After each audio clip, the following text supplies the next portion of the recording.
ایک ہوتا ہے نا کہ مثال کے طور پہ خرابیاں پیدا ہو رہی ہیں تو پیرلل آپ جو ہے کچھ اچھائیاں بھی پیدا کر رہے ہوں. یہاں پرابلم یہ ہے کہ ہم خرابیاں در خرابیاں پیدا کرتے چلے جا رہے ہیں اور پیرلل ہماری کوئی ایسی اپروچ دور تک نہیں ہے کہ کوئی ہم ایسی بنت کریں کہ جس کی وجہ سے ماحول میں کچھ بہتری ہے. مثال کے طور پہ فضائی آلودگی جو ہے وہ پیدا ہو رہی ہے، اس کی کئی وجوہات ہیں، آگے جا کے اس پہ مزید بات کر لیتے ہیں. اس پہ ٹرانسپورٹ ہے، اس پہ فیکٹریز ہیں، دیگر ظاہر پھر صوتی جو آلودگی اپنی جگہ، لیکن اس کے تدارک کے لیے ہم کچھ تو کرتے. ہم نے وہ بھی کچھ نہیں کیا. ایون جو جنگلات ہیں، جو پیڑ پودے ہیں، ہم نے اس کو بھی کاٹنا شروع کر دیا. جبکہ اسلام شجرکاری کے حوالے سے اتنی واضح تعلیمات دیتا ہے کہ اگر کوئی پودا ہاتھ میں ہو اور قیامت قائم ہو رہی ہو اور لگا سکتے ہو تو پہلے اس کو آپ لگا دیں. ذرا بتائیے اس بارے میں تھوڑا سا. بالکل جی جنید صاحب، آپ نے بڑا ایک اچھا ریفرنس دے دیا کہ شجرکاری کی کتنی زیادہ اہمیت ہے اسلام کے اندر. پودوں کی بہت زیادہ اہمیت ہے، پودوں کے احترام کی تلقین کی گئی ہے، پودے لگانے کی تلقین کی گئی ہے. آپ صلی اللہ علیہ وسلم جب غزوات پہ فوج بھیجتے، لشکر بھیجتے تو فرماتے پودوں کو نقصان نہیں پہنچانا، فصلوں کو نقصان نہیں پہنچانا، درختوں کو نقصان نہیں پہنچانا.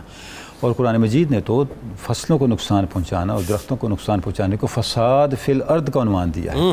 یہ زمین میں فساد مچانے کے مترادف ہے. وجہ یہ ہے کہ یہ جانوروں اور انسانوں دونوں کے رزق کا ذریعہ ہیں، اس کا سرچشمہ ہے.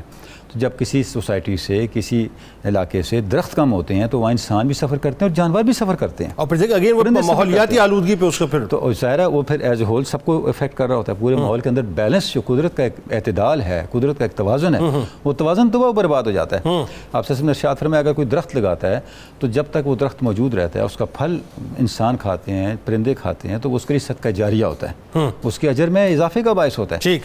اچھا اجمل صاحب، آپ دیکھیں کہ قرآن مجید نے اعمال صالحہ کے لیے جو ایک اجر بتایا ہمیں، وہ جنت کا اجر ہے. اور جنت کی سب سے بڑی پہچان درخت ہیں. ٹھیک. کہ وہاں پہ سبزہ ہوگا، وہاں پہ رونق ہوگی، ایسا ہی تجری من تحتہا الانہار، اس میں نہریں بہ رہی ہوں گی. واہ. یعنی درخت اور درختوں کے تسلسل کا ذریعہ نہریں اور پانی، بالکل ان کا ذکر جنت میں ضرور ملے. اور کمال یہ ہے کہ کسی بھی ریوارڈ کی اللہ نے بات کی جب بھی، یا تو محل دینے کی بات کی یا درخت دینے کی بات کی. اب آپ دیکھیں، اچھا جہاں درختوں کی بات ہوئی ساتھ پانی کا ذکر ہوتا ہے، تجری من تحتہا الانہار، ان کے نیچے نہریں بھی بہ رہی ہیں. مطلب یہ ہے کہ آپ نے اپنی سوسائٹی کو اگر جنت جیسی بنانا ہے تو وہاں پانی کو جاری و ساری رکھیں، پانی کو صاف رکھیں اور درختوں کو قائم رکھیں. بالکل ایسا درخت موجود رہنے چاہیے. جب درخت نہیں ہوں گے تو کیا ہوگا؟ اس سے پھر پوری کی پوری سوسائٹی جو تباہی اور بربادی کی طرف چل پڑے گی. ڈاکٹر صاحب آپ یہ دیکھیے ذرا اس پہ گفتگو کیجئے کہ جو ایک ایوریجلی مطلب کسی ملک میں جنگلات تقریباً کوئی 20 to 25% ہونے چاہیے. ہمارے یہاں مختلف اسٹیٹس ہیں، کہیں 2% آتا ہے، کہیں 4% آتا ہے. مطلب اب 2% 4% جنگلات، اور وہ بھی آپ نے جو ہے سارا ٹمبر مافیا کی نظر کر دیا ہے. تو یہ بھی تو ایک بہت بڑی تباہی کا سبب ہے جو فضائی آلودگی مطلب سے پیدا ہو رہی ہے. المناک حقیقت ہے ہماری سوسائٹی کی. اگر آپ ماضی کو دیکھیں تو درخت لگانا ہمارا کلچر تھا. لاہور کو باغوں کا شہر کہا جاتا ہے. ایسا ہی ہے. ٹھیک ہے نا، ایسا ہی. اور جب فضا سے ہم نے سنا ہے، دیکھیں تو یہاں سے زمین نظر نہیں آتی تھی. بالکل ایسا. وہ کدھر کے باغ سارے؟ ہاں، وہ کنکریٹ کی نظر ہوا، ٹھیک ہے، سوسائٹیز کی نظر سارا کر دیا. تو ہونا تو یہ چاہیے تھا کہ آپ سوسائٹیز اس زمین پہ بنائیں جو قابل کاشت نہیں ہے. دیکھیں نا، وہ زمینیں تو ویران پڑی ہیں، ان کو آپ آباد کرتے، اور جو قابل کاشت زمینیں ہیں انہیں زراعت کے لیے اور درختوں کے لیے رکھتے. تو ہم نے تو اس کو بغیر منصوبہ بندی کے سونے کو اور اس سے قیمتی زمین کو مٹی کے نیچے، کنکریٹ کے نیچے دبا دیا. بالکل ایسا. تو اب آپ دیکھیں اس کا نتیجہ بھی آپ کے سامنے ہے کہ موسم بدل رہے ہیں اور اس کے ساتھ ساتھ ٹیمپریچر میں کتنی تبدیلی آ رہی ہے سوسائٹی، ہمارے ماحول کے اندر. بقیہ جو مسائل ہیں وہ پیدا ہو رہے ہیں.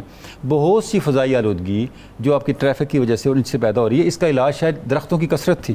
بالکل صحیح. اگر درخت کثرت سے موجود ہوتے تو یہ بیماریاں نہ پیدا ہوتی. میں نے کہا نا پریکاشنز، مطلب پریکاشنری میجرز.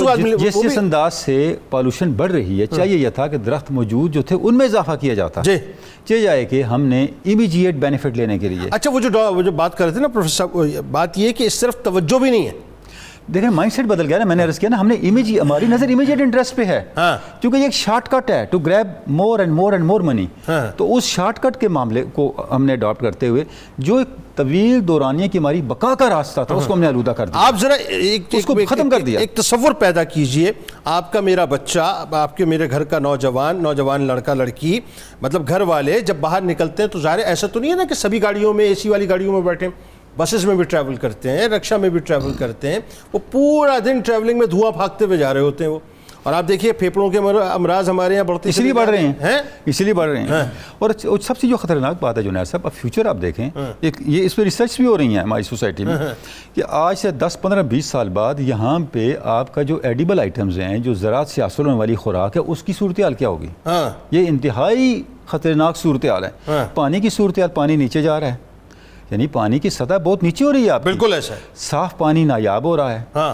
اور سورہ ملک کا اینڈ ایک آیہ مبارکہ بھی ہوتا ہے، کل ان اصبح ماؤکم غورا فمن یاتیکم بماء معین.